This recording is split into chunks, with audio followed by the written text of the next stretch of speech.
આમ જ્યાં કહ્યું છે એ વખતે હિરણ્યકશ્યપુ કહે છે, બેન કદાચ તું જે કંઈ માગીશ ને એ હું તને બક્ષિસ આપીશ, પણ મારા દીકરાનું મૃત્યુ કર.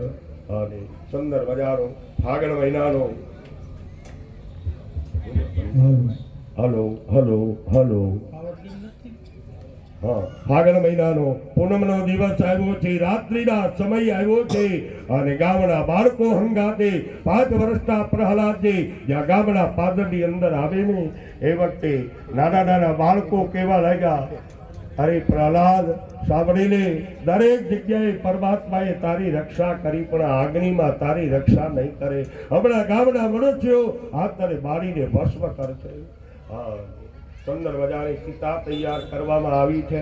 હોલિકા રે આજે ચિતા ઉપર બિરાજમાન થઈ અને હોલિકા કહે છે, વાળે જલ્દી જલ્દી મારા ખોળાની અંદર આવી જા. અને એ વખતે તમામ બાળકોએ આજે પ્રહલાદજીને કપાળની અંદર કંકુનો ચાંદલો કર્યો છે, ચોખાના દાણા કર્યા છે અને 5 વર્ષના પ્રહલાદજીને સુંદર મજાનો હાર પહેરાવવામાં આવ્યો છે. કોઈ તકલીફ પડી છે? હા કોઈ બરોબર હાર પણ પહેરાવવામાં આવ્યો છે. અને બાળકો પ્રહલાદજીને ભેટી પડ્યા છે, રુદન કરતા જાય છે, પ્રહલાદજીને કહેતા જાય છે, ભાઈ પ્રહલાદ આગળ તને છોડશે નહીં. એ જ વખતે પ્રહલાદજી કહે છે, મને સાથ આપો અને મને સહકાર આપો, હમણાં બતાવી દઉં મારા ફઈબાને મારામાં કેવી તાકાત છે. એ જ વખતે હોલિકા કહે છે, પ્રહલાદ મારા ખોળાની અંદર આવી જા. અને પ્રહલાદ જેમ ફૂલની સૈયા હોય ને એમ છલંગ મારી આજ પોતાના ફઈબાના ખોળાની અંદર બિરાજમાન થયા. ગામના મનુષ્યોએ અગ્નિ પ્રગટ કર્યો, જલહાર જલહાર જ્યોત જાગી છે. અને થોડી વારની અંદર હોલિકા અને 5 વર્ષના પ્રહલાદજી આજ અગ્નિની અંદર બળીને ભસ્મ થઈ ગયા, રાખ જેવી રાખ બની ગઈ છે. પ્રહલાદજીનું મૃત્યુ થયું છે, પ્રહલાદજીની રાખ બની, હોલિકાની રાખ બની છે. તમામ બાળકો આજે નિરાશ બની આંખમાં આંસુડા સારી પ્રહલાદજીને યાદ કરી અને હોશિયારા બની સૌના ઘેર જાય છે. અને માં કહે છે, ચાલો બાળકો જમી લો. બાળકો કહે છે, આજે હિંડોળા ઠાઠ મેરી મંદિર મારિયા, આજે મને અમારા પ્રહલાદ વગર સૂનું લાગે છે. બસ અમારો મિત્ર અમને છોડીને ચાલ્યો ગયો. ઘરે બેઠા બેઠા બાળકો કલ્પાંત કરે, પ્રહલાદજીના જીવન ચરિત્રને યાદ કરી અને પોતાનો સમય વ્યતીત કરે. હોલિકાનો તહેવાર પૂરો થયો. બીજા દિવસે ધૂળેટી. ગામની અંદર જે પ્રહલાદજીના મિત્રો હતા એ સૌના ઘેરથી ત્રામાના કલશ ભરી અને ઉતાવળા જે જગ્યાએ હોલિકા દહન થયું છે ત્યાં રખિયા પાસે આવ્યા છે. જ્યાં રખિયા સામું જોવે ત્યાં તો રખિયામાંથી ધુમાડા નીકળે છે. તમામ બાળકોએ હજી વિશ્વાસ ગુમાવ્યો નથી અને બાળકો એ પાણીના ઘડા લાવ્યા છે. એ બધા પેલી રખિયા ઉપર પાણીનો છંટકાવ કરવામાં આવે છે. રખિયા ઠંડી થઈ અને બધા કરુવરું કરી પ્રહલાદજીને યાદ કરી રહ્યા છે. એ જ વખતે રખિયામાંથી સુંદર મજાનો અવાજ નીકળે છે, શ્રી કૃષ્ણ શરણમ મમ. પરમાત્માના નામનો અવાજ એક બાળકના કાને અથડાણો. એક બાળક બીજાને કહે છે, ભાઈ આમ જો તો ઘણા પ્રહલાદજી પરમાત્માનું નામ લે છે, એનો અવાજ મને સંભળાય છે. બીજો કહે છે, ભાઈ હા નક્કી પ્રહલાદજીનો અવાજ છે. અને એ જ વખતે 14 લોકના નાથ ઠાકોરજી ભગવાન વિષ્ણુ પરમાત્મા આજ પ્રહલાદજીના વાકો વાડ કર્યા હથેળીની અંદર બેસાડી હાલે રખ્યા વાદે પ્રહલાદજીનું પ્રાગટ્ય થયું. બોલ છે પ્રહલાદજી પ્રહલાદજીનું પ્રાગટ્ય થયું છે. છોકરાઓ વીટી વળ્યા છે. અરે પ્રહલાદ તું તો સજીવન નીકળો, પણ તારા ફઈબા ક્યાં ગયા? પ્રહલાદજી કહેવા લાગ્યા, મેં કવર ઉપર બરોબર ટિકિટ મારી છે, નાટપેટ નહીં થાય, હાથો હાથ મળી જશે, મેં પોસ્ટ કરી નાખી છે, એટલે હવે મારા ફઈબા પાછા નહીં આવે. અને આમ જ્યાં છોકરાઓએ કહ્યું, છોકરાઓને કહ્યું, છોકરાઓ રંગમાં આવી ગયા. અને આજે તમામ છોકરાઓ પ્રહલાદજીને તેડી અને છોકરાઓ કહેવા લાગ્યા, અરે પ્રહલાદ, આજે મને તારા બાપની બીક નથી. અહીંયાથી બધાએ નાચતા જઈ, દોડ ભજન કરતા જઈ તારા બાપના માથે ભટકાવવું છે. અને છોકરાઓ રંગમાં આવી ગયા, પ્રહલાદજીને તેડવામાં આવ્યા, નાચતા જાય છે અને ગાતા જાય, અરે રાધે પ્રભુ રાધે ગોકુળમાં ગોવિંદ રાધે, હરે રાધે પ્રભુ રાધે ગોકુળમાં ગોવિંદ રાધે. હરિ નાના નટવર રાધા કૃષ્ણ, રાધા નટવર રાધા કૃષ્ણ, કુંજ બિહારી રાધા કૃષ્ણ, હરે કુંજ બિહારી રાધા કૃષ્ણ. હરે રાધે પ્રભુ રાધે ગોકુળમાં ગોવિંદ રાધે. હરે રાધે પ્રભુ રાધે ગોકુળમાં ગોવિંદ રાધે. હરિ કાશી તારી ખૂબ જાઉં ગાડી, હરે કાશી કાળી તુમ જાઓ ગાડી. હરિ કાશી તારી ખૂબ જાઉં ગાડી, હરે વારે તારી તુમ જાઓ ગાડી. હરિ મારો મામો બાજી ગોકુળમાં ગોવિંદ રાધે. હરે મારો મામો આજે ગોકુળમાં ગોવિંદ રાધે. હરિ મારો મામો બાજી ગોકુળમાં ગોવિંદ રાધે. હરે મારો મામો આજે ગોકુળમાં ગોવિંદ રાધે. હરિ રાધે પ્રભુ રાધે ગોકુળમાં ગોવિંદ રાધે. હરે રાધે પ્રભુ રાધે ગોકુળમાં ગોવિંદ રાધે. હરિ નાના નટવર રાધા કૃષ્ણ, હરે નાના નટવર રાધા કૃષ્ણ, કુંજ બિહારી રાધા કૃષ્ણ, હરે કુંજ બિહારી રાધા કૃષ્ણ. હરિ રાધે પ્રભુ રાધે ગોકુળમાં ગોવિંદ રાધે. હરે રાધે રાધે ગોકુળમાં ગોવિંદ રાધે. મારે બહુ વાર ન લાગે હો, હું બહુ ટકતો નથી એના માટે કહું છું. તો મારી આગળ સમય નથી. જો વધારે ધૂન ભજન ગાવા જઈએ તો ઘણો સમય લાગી જાય. તો અહીંયા બતાવે છે, હે રાજન, આજ પ્રહલાદજીને ઉચકે અને રાધે રાધે નું નાદ કરતા કરતા હિરણ્યકશ્યપુના માથે ભટકાણા છે. અને જ્યાં હિરણ્યકશ્યપુએ નજર કરી કે આજ મારી બેન ખોળાની અંદર લઈ અને હોલિકા દહન થયું, મારી બેન છે, મારી બેન તો મૃત્યુ પામી, પણ આ પ્રહલાદ તો સજીવન છે. ટૂંકની અંદર હવે પ્રહલાદજીનું મૃત્યુ કરવા માટે પોતાના રાજ્યની અંદર આજ દેશ દેશના રાજા મહારાજાઓ અને તમામ પ્રજાજનો એકઠા થયા અને એક લોખંડના થાંભલાને અગ્નિની અંદર તપાવવામાં આવ્યો છે. અને હિરણ્યકશ્યપુ ગર્વથી કહે છે, હે પ્રહલાદ, જો જીવવાની ઈચ્છા હોય તો પરમાત્માનું નામ છોડી દે, નહીતર આ તારી નજર સમક્ષ જે લોખંડનો અગ્નિમાં થાંભલો પ્રગટાવવામાં આવ્યો છે ને, આ થાંભલો તને છોડશે નહીં, તારું મૃત્યુ થઈ જશે.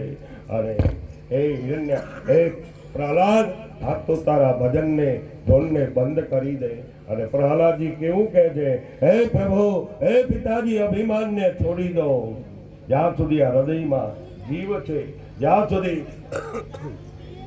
આ હૃદયની અંદર પ્રાણ સંચરે છે ને, ત્યાં સુધી નહીં છોડું, નહીં છોડું, નહીં છોડું, ભજન કાર નહીં છોડું, નહીં છોડું, નહીં છોડું, નહીં છોડું, ભજન તારું નહીં છોડું.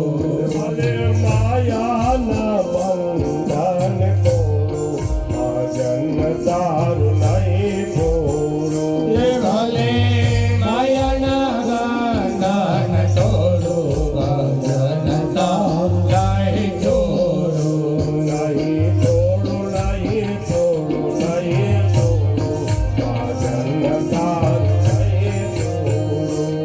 નહીં છોડું નહીં છોડું નહીં છોડું ભજન તાર નહીં છોડું અરે આભ તૂટે ધરતી ફાટે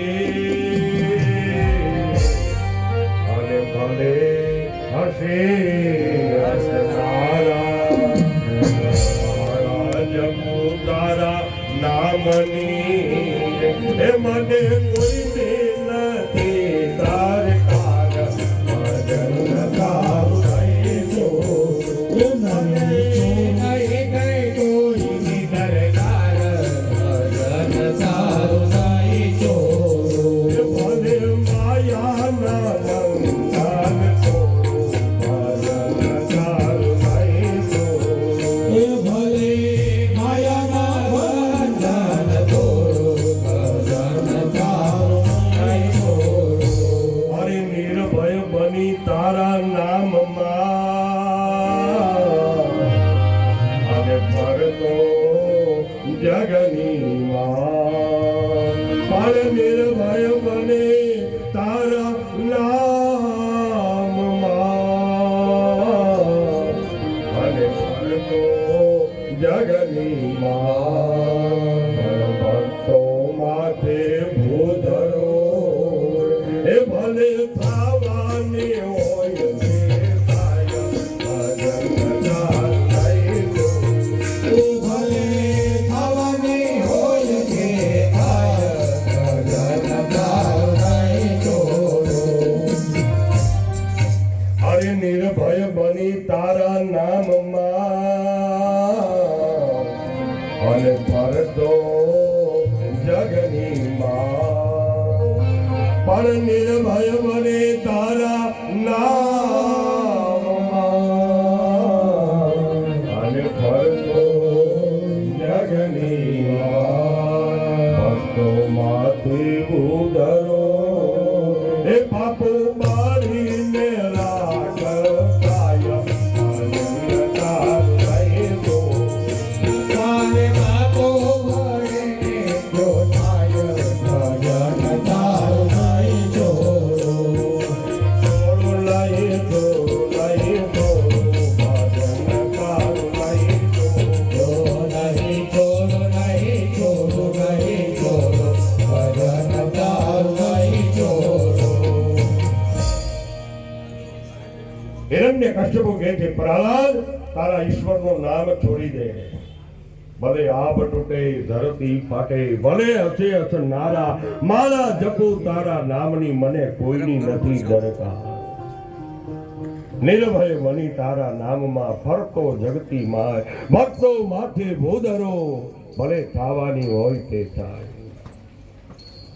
દુરીજન નિંદા શો કરે માણિક મનહર ખાય ધોબી થઈ ભો ઘટ દુવે એના પાપો બળીને ભસ્મ થાય એ રાજન પ્રહલાદજી કહે છે મારા મુખમાં જ્યાં સુધી સ્વયં પરમાત્માનું નામ છે હું પરમાત્માનું નામ છોડીશ નહીં અને પ્રહલાદજી એને હિરણ્ય કશ્યપુ કહે છે દીકરા પ્રહલાદ જો તારે મારા વેલીનું નામ છોડવું ના હોય ને તો તારી નજર સમક્ષ મોત ઊભું છે લોખંડનો અગ્નિની અંદર થાંભલો પ્રગટાવવામાં આવ્યો છે આ લોખંડના થાંભલાને પ્રગટા એટલે મને ખબર પડે તારો ઈશ્વર ક્યાં છે અને 5 વર્ષના પ્રહલાદજી હાથ જોડી પરમાત્માને પ્રાર્થના કરી એક વખત જ્યાં લોખંડના થાંભલા સામે નજર કરીને ત્યાં તો પ્રહલાદજીને મોત દેખાડું છે પ્રહલાદજીએ પોતાની બંને આંખો બંધ કરી અને જ્યાં ફરીવાર આંખો ગાડીને ત્યાં તો લોખંડના થાંભલાની અંદર લાલ લાલ કીડીઓની હાર ચડતી જોવા મળી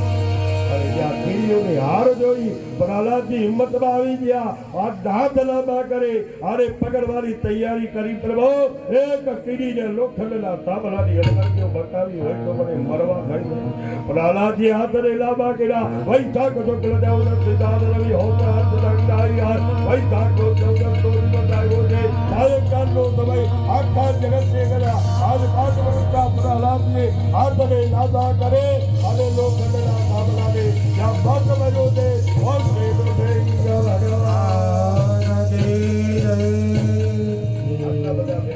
જે નો બોલ્યા કેમ માઇકમાં આવું થાય હા આટલા બધા બેઠા જે નો બોલ્યા ને મંડપ હેઠો આવવો જોઈએ તો મને લાગે ઘરે હમ ખાઈને આવ્યા છે, આ મહેમાનો આવ્યા ને એ બધા હમ ખાઈને આવ્યા છે માતાજીના. હે માતાજી, મહારાજ ભલે ગમે એવા ધૂન બોલાવે, ભજન બોલાવે, પણ આપણે બોલવાના જો સામેથી ના પાડે પછી ક્યાંથી પાર. નૃસિંહ ભગવાનનું પ્રાગટ્ય થયું છે, હાથ એક જીભ નીકળી ગઈ છે. હવે છેલ્લો સમય સમજવા જેવો છે, બહુ ધ્યાન આપજો. હાથ એકની જીભ નીકળી ગઈ છે, અર્ધો માનવ અર્ધો પશુ. આ નૃસિંહ પરમાત્માએ આવું સ્વરૂપ ધારણ કર્યું છે. હિરણ્ય કશ્યપોને બોધ્યથી પકડો છે. નૈત્ય નરાધમ પાપી આજ મારા ભક્તનું મૃત્યુ કરી અને તારે સજીવન દેવું છે. અને બોધ્યથી પકડી ઉમરા વચ્ચે થોડાની અંદર લીધો છે. અને પોતાના નહોર એવા નખથી હિરણ્ય કશ્યપોની છાતી ચીરી નાખી છે. આખો લોહી લુહાણ ઉમરો થયો છે. હિરણ્ય કશ્યપોનું મૃત્યુ કર્યું છે. હિરણ્ય કશ્યપો સાંભળી લે, તે માગ્યું તો ને રાતે ના મરું. અત્યારે રાતનો સમય છે ના મહારાજ, દિવસ છે ના મહારાજ, દિવસે નથી, અત્યારે સંધ્યાનો સમય છે. સાંભળી લે, મેં તને કહ્યું તું, તે વાત કરી હતી ઘરમાં ન મરું, બહાર ન મરું. તો ઘરમાં છું ના મહારાજ, બહાર છું ના મહારાજ, હું તમારા ખોળાની અંદર ઉમરા વચ્ચે છું. અને આ નહોરથી મેં તારું મૃત્યુ કર્યું. અને લોખંડ કહેવાય, અને લાકડું કહેવાય, અને લીલું કહેવાય, અને સૂકું કહેવાય, અને અસ્ત્ર કહેવાય, અને શસ્ત્ર કહેવાય. ના મહારાજ, મને આવી ખબર નહોતી કે આવી રીતે મને વટામણની અંદર રાખી અને મને વચમાં લઈને મારું મૃત્યુ કરશો. પણ લેખક આગળ લખાતા પ્રહલાદ રે કારણે જીતવા કલમટા કે વર્ષના વર્ષ વિચાર કરીને લખું માંગતા રહ્યું કાંઈ બાકી. પછી દેવ સંભાળતા કઈ વિનંતી કરી, દેવનો દેવ જગત લાભે રક્તના કાગળો એથી વિનતી પ્રભુનો નાથ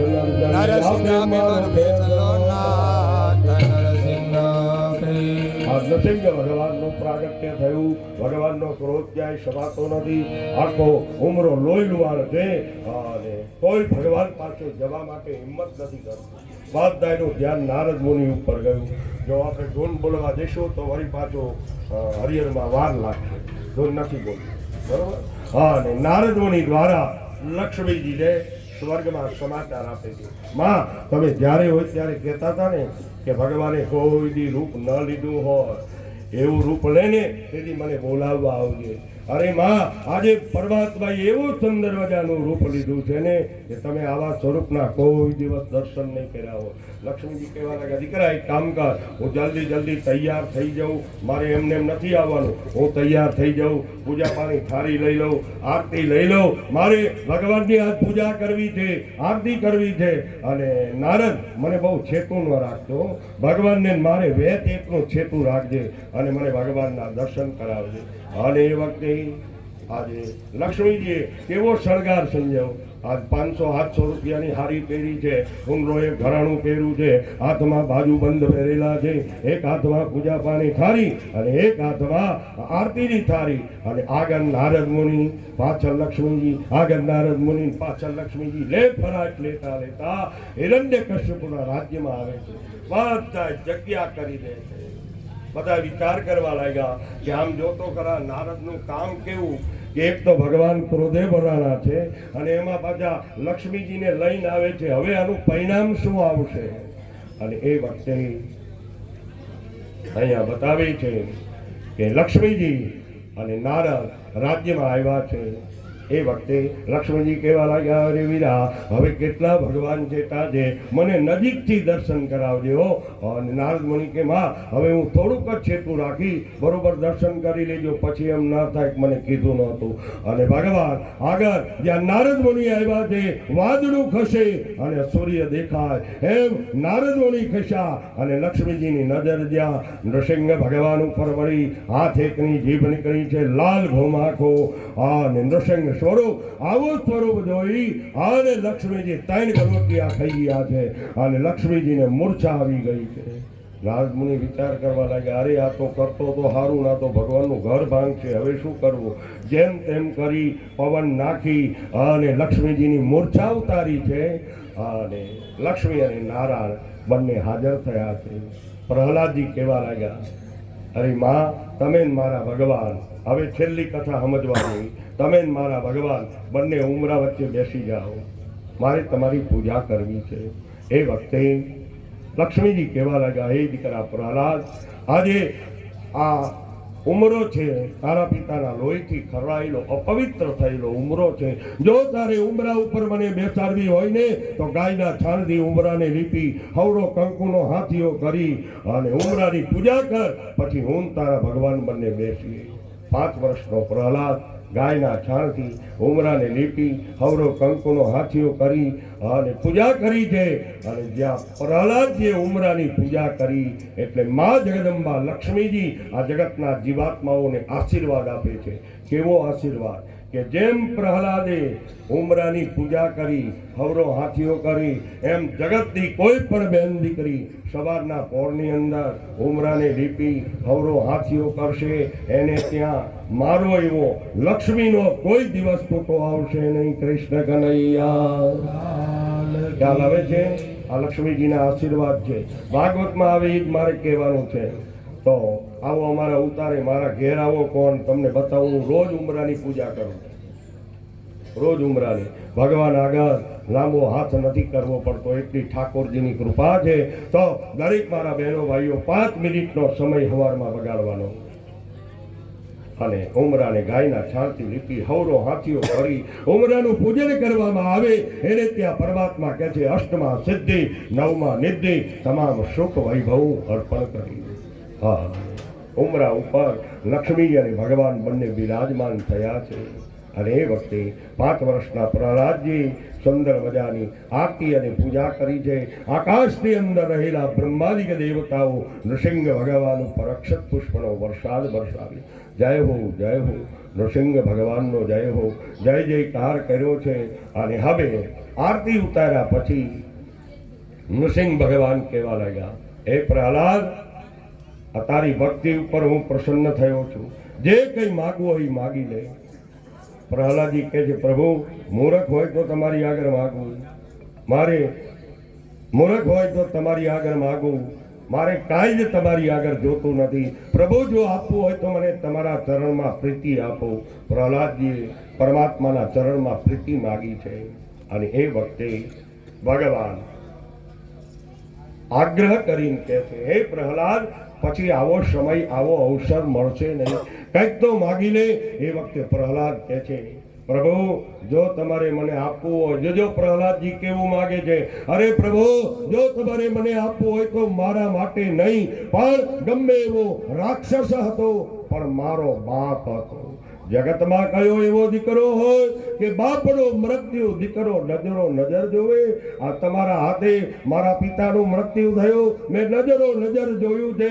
બસ પ્રભુ, આપવું હોય તો મારા પિતા હિરણ્ય કશ્યપોને મોક્ષ ગતિ આપો. કૃષ્ણ કનૈયા આનું નામ દીકરા કહેવાય. બાપને મોક્ષ ગતિ અપાવી છે. અને હવે લક્ષ્મીજી આગળ હાથ જોડીને ઊભા છે. લક્ષ્મીજી કહે છે, અરે દીકરા, તારે જે માગવું હોય માગી લે. લક્ષ્મીજી કહે છે, પ્રભુ, પ્રહલાદ, તારે જે કંઈ માગવું હોય માગી લે. પ્રહલાદજી કહે છે, મારે કાંઈ જ નથી જોતું. લક્ષ્મીજી કહે છે, હું તને સામે ચાલીને આપું છું. કેવું આપે જોજો. આપણા આંગણે કોઈ પણ સાધુ સંત યાચકો આવે ને, એને બહેનો ભાઈઓ જ્યારે દાન આપે ને, એ વખતે ઉમરા વચ્ચે ઊભા રહીને દાન ન આપવું. કા ઉમરાની અંદર ઉભા રહો અને કા ઉમરાની બહાર ઉભા રહો. ઉમરા ઉપર ઉભેલું દાન તારા પિતા હિરણ્ય કશ્યપુને એનું પુણ્ય પ્રાપ્ત થશે. એનું પુણ્ય આપવાવાળી બેન દીકરીને નહીં મળે, પણ એનું પુણ્ય તારા પિતા હિરણ્ય કશ્યપુને મળશે. આ સુંદર મજાના આશીર્વાદ આપ્યા છે. અને હે રાજન, આજ ભગવાન સ્વર્ગની અંદર ચાલ્યા ગયા છે. લક્ષ્મીજી સ્વર્ગની અંદર ચાલ્યા ગયા છે. અને દીકરા થકી બાપને મોક્ષ ગતિ મળી. જે કોઈ મનુષ્ય આવી પવિત્ર કથા સાંભળે, મેં ઘણી ટૂંકમાં કરી કથાઓ, કથા સાંભળે સંભળાવે, એને પરમાત્મા મોક્ષ ગતિ આપે.